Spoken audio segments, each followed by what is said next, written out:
Nabi yang paling lengkap kisahnya dalam satu surat dalam Al-Quran, Nabi Yusuf. Baca surat Yusuf. Makanya kadang ibu-ibu hamil datang ke kiai, kiai tolong doakan saya, didoakan. Wa izuki bi kalimatillahi tammati min kulli syaitani wa hammati wa min kulli ainin lamah bismillahirrahmanirrahim la yadurru ma'asmi syai'un fil ardi wala fis sama. Nanti kalau saya di rumah bagusnya baca apa ya kiai? Banyak-banyak baca surat Yusuf. Maksudnya supaya anaknya bertakwa seperti Nabi Yusuf. Digoda oleh Zulaikha, enggak mau. Maksud kiai itu, tapi si ibu salah paham. Dia nganggap anaknya ganteng seperti Nabi Yusuf. Pas lahir, ireng. Apa ini? Komplain sama kiai. Kok anaknya orang ganteng piye kiai? Kiai tersenyum.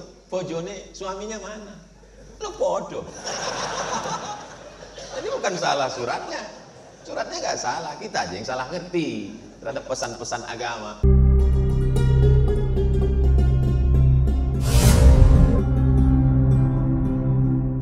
Sampean iki wis selesai S1 kok S2 nang ndi? Nanti S2-nya nyambung ke mana? La haula wala quwata. Enggak, setelah selesai ternyata tidak sesuai yang kita inginkan, supaya hati kita tidak bingung, tidak bimbang, tidak galau, yang paling mudah serahkan sama Allah. Mungkin ada hikmah yang tidak kita ketahui. Karena asa antakrahu syai'an, boleh jadi kau benci sesuatu, wa yaj'alallahu fihi khairan katsira. Banyak kebaikan-kebaikan yang ada di dalamnya. Sikap itu disebut dengan taufik. Mengalahkan keinginan kita, mengikuti keinginan kehendak Allah Subhanahu wa ta'ala. Walaqad hammat bihi, perempuan itu mau dengan dia, wa hamma biha, dan dia pun mau dengan perempuan itu. Laula an ra'a burhan rabbi, akhirnya dia mendapatkan burhan, penjelasan, pencerahan, kesadaran dari Allah. Akhirnya dia kalahkan keinginannya, dia ikut kehendak Allah, dia tinggalkan itu perempuan, dan dia selamat. Laki-laki itu bernama Yusuf. Moyangnya bernama 4 kali kita sebut tadi. Kama sallaita ala Ibrahim wa ala ali Ibrahim. Kama barakta ala Ibrahim wa ala ali Ibrahim. Ibrahim punya anak laki-laki namanya Yakub. Yakub punya anak laki-laki, Ibrahim punya anak laki-laki namanya Ishak. Ishak punya anak laki-laki namanya Yakub. Yakub punya anak laki-laki namanya Yusuf. Yusuf punya saudara namanya Imran. Imran punya anak laki-laki, itulah dia Musa dan Harun. Yusuf punya saudara laki-laki namanya Yahuza. Yahuza punya keturunan sampai bawah menjadi raja-rajanya Yahudi. Dari kata Yahuza itulah Yahudi. Salah satunya bernama Daud. Orang barat menyebutnya David. Daud ini punya saudara kandung, punya anak kandung laki-laki namanya Sulaiman, yang mewarisi kerajaan Daud. Maka disebut dia dengan Sulaiman. Orang barat menyebutnya Solomon. Kabarnya kerajaannya itu sampai ke tanah Jawa. Itulah Sleman. Kabar Allahu a'lam. Saking kan luasnya kekuasaannya. Lalu kemudian Sulaiman ini punya keturunan sampai ke bawah. Itulah dia Zakaria. Zakaria lama tidak punya anak, berdoa kepada Allah, Rabbi habli min ladunka dzurriyyatan thayyibah. Maka lahirlah seorang anak. Fanadatul malaikatu wa huwa yusalli fil mihrab. Saking makbulnya doa Sulaiman, dia belum keluar dari mihrab, saat berdoa Allah sudah kabulkan doanya. Lahirlah seorang anak laki-laki namanya Yahya bin Zakaria. Zakaria ini punya istri, istrinya punya adik, nama perempuan Hannah. Hannah ini punya suami, namanya Imran. Imran nikah dengan Hannah, lama tidak punya anak, bernazar. Akhirnya Allah kabulkan doanya, maka lahirlah seorang anak perempuan namanya Maryam. Maryam melahirkan seorang anak laki-laki namanya Isa. Nama anaknya Isa, nama ibunya Maryam, nama neneknya Hannah, nama kakeknya Imran. Keluarga kecil ini disebut dengan Ali Imran, bukan teroris. Jadi kita mesti pahami sejarah ini bahwa mereka punya kait. Tadi Ustaz sebut Yahudi, ya. Lalu bagaimana dengan Israel? Nabi Ibrahim punya anak namanya Ishak, Nabi Ishak punya anak namanya Yakub. Yakub itu namanya 2. Satu Yakub, satu lagi Israel. Il artinya Tuhan. Isra artinya hamba. Israel berarti hamba Tuhan. Bahasa Arabnya Abdullah, hamba Allah. Tapi jangan gara-gara ini nanti tetangga bapak yang namanya Abdullah dipanggil Israel. Israel, ya Palestina.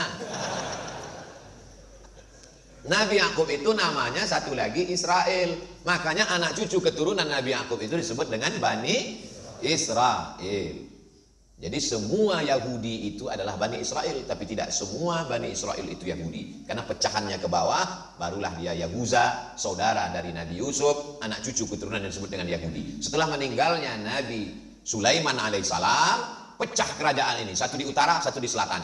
Maka muncul dua kerajaan, satu kerajaan Israel, satu kerajaan Yahudi, berperang antara dua kerajaan ini. Lengkapnya baca di buku Sejarah Agama Yahudi. Sampulnya warna hitam, sudah diterjemahkan, bestseller. Nama penerjemahnya Abdul Somad.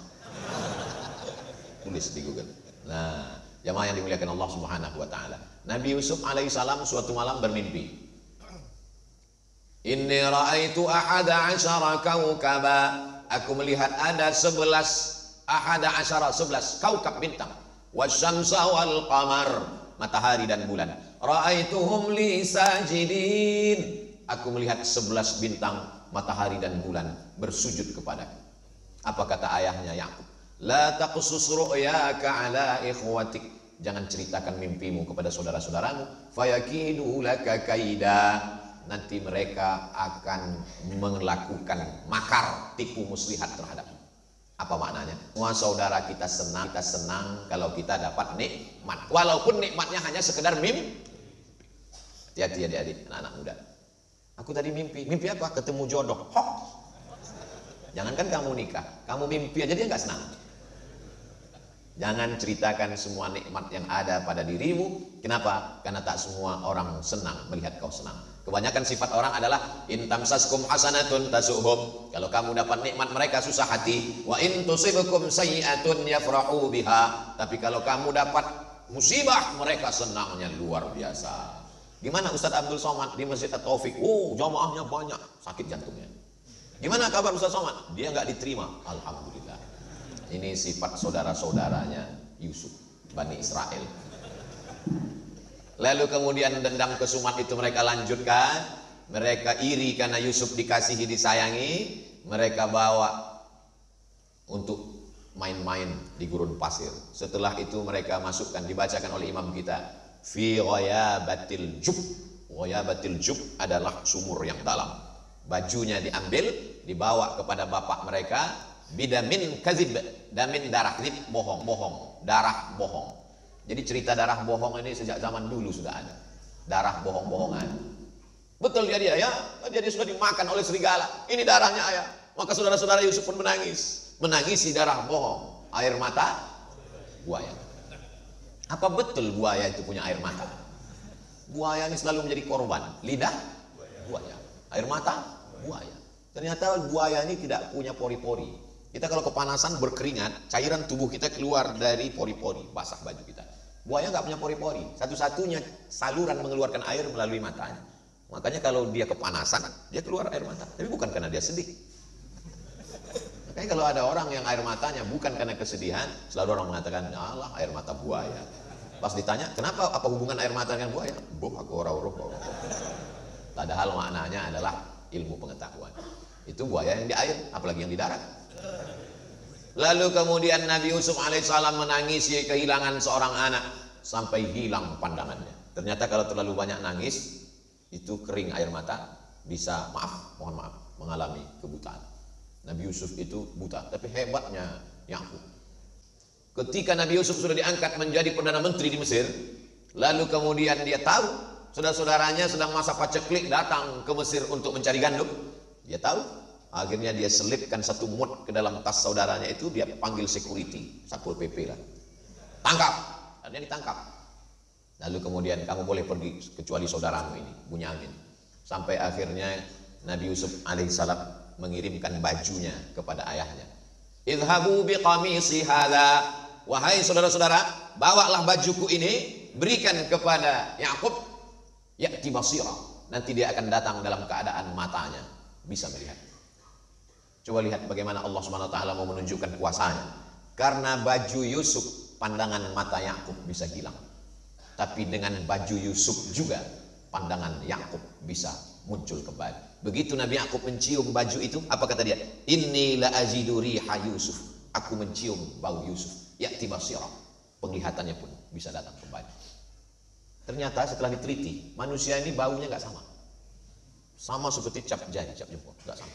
Makanya ada detektor bau. Yang paling tajam penciumannya adalah cacing, bukan anjing. Cacing paling tajam. Menurut Imam Al-Jahiz, memang cacing memiliki kekurangan. Dia nggak punya kaki, dia nggak punya kulit, dia nggak punya mata, Dia nggak punya telinga. Kalau ada cacing yang bertelinga, bukan cacing, ular naga. Makanya dia hidupnya di dalam tanah. Tapi di tengah kekurangannya diberikan Allah SWT kelebihan. Apa? Penciumannya amat sangat tajam. Dia bisa mencium jarak radius 1 km. Jadi kalau Abdul Somad meninggal, ditanam di sini, di samping Masjid At-Taufik. Itu 1 km semua cacing-cacing cium. Wow, brownies. Mereka sudah siap.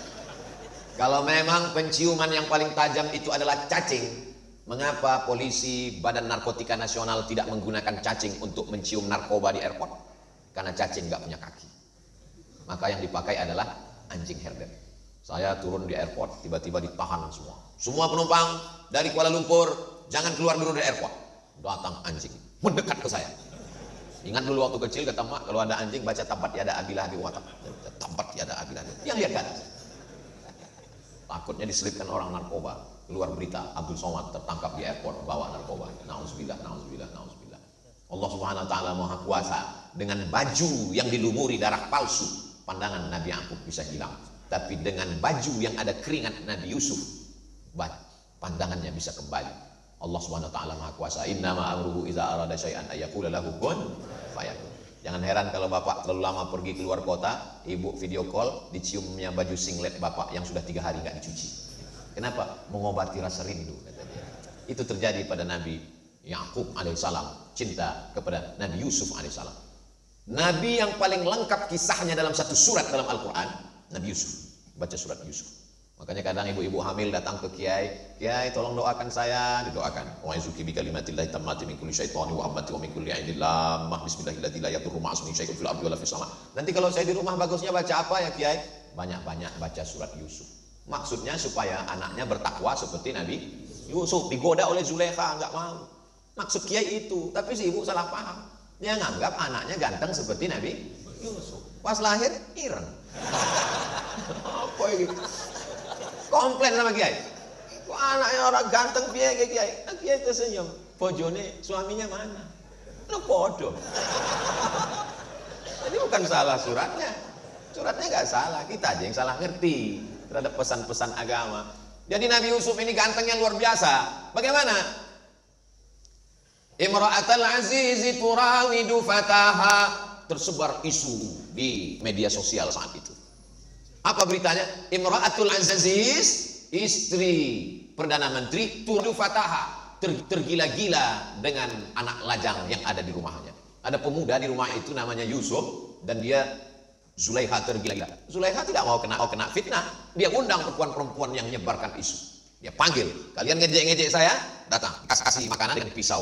Lalu setelah itu Nabi Yusuf disuruh keluar. Yusuf keluar. Nabi Yusuf keluar jadi. Qata'na aydiyahum. Bukan qata'a, kalau qata'a sekali potong. Qata'na aydina. Mereka memotong dari mereka berkali-kali dan enggak sadar kalau Nabi Yusuf sedang lewat. Qata'na aydiyahunna. Mereka memotong jari mereka berkali-kali, bukan buah itu dipotong jarinya. Apa kata mereka? Maka ma hada illa malakun karim. Ini bukan manusia, tapi ini malaikat yang luar biasa. Apa kata mereka? Baru kalian tahu. Kalian baru melihat sekali dipotong. Apalagi aku. Masalah dia, beb. Terkadang kita mudah mengejek orang karena belum melihat. Begitu melihat seganteng-ganteng foto model artis sinetron di Indonesia, apa pernah ada ibu-ibu yang sampai ngiris tangannya gara-gara itu? Gak ada. Nabi Yusuf itu luar biasa. Orang kalau melihat dia hilang rasa sakit. Beda sama orang ganteng sekarang, lihat dia makin sakit. Nabi Yusuf itu, kalau orang yang kurang ganteng duduk dengan dia, orang yang kurang ganteng itu kelihatan ganteng. Beda sama orang ganteng sekarang, kita duduk dekat dia makin ganteng, kita makin hancur. Nabi Yusuf itu mukjizatnya luar biasa. Lalu kemudian Nabi Yusuf mengatakan, apa kata dia? As-sijnu ahabbu ilayya mimma yad'unani ilaihi. Aku lebih suka masuk ke dalam penjara daripada tarikan-tarikan dunia. Ternyata godaan ganteng itu luar biasa. Jadi kalau ada adik-adik anak-anak muda yang kalau keluar rumah itu sampai angkot-angkot nabrak tiang listrik saking gantengnya, ibu-ibu sampai masuk paret, itu mungkin setetes 2 tetes darah Nabi Yusuf ada pada diri. Tapi dia tidak mau hanyut dengan dunia. Apa kata dia? As-sijnu ahabbu ilayya mimma yad'unani ilaihi. Aku lebih memilih masuk ke dalam penjara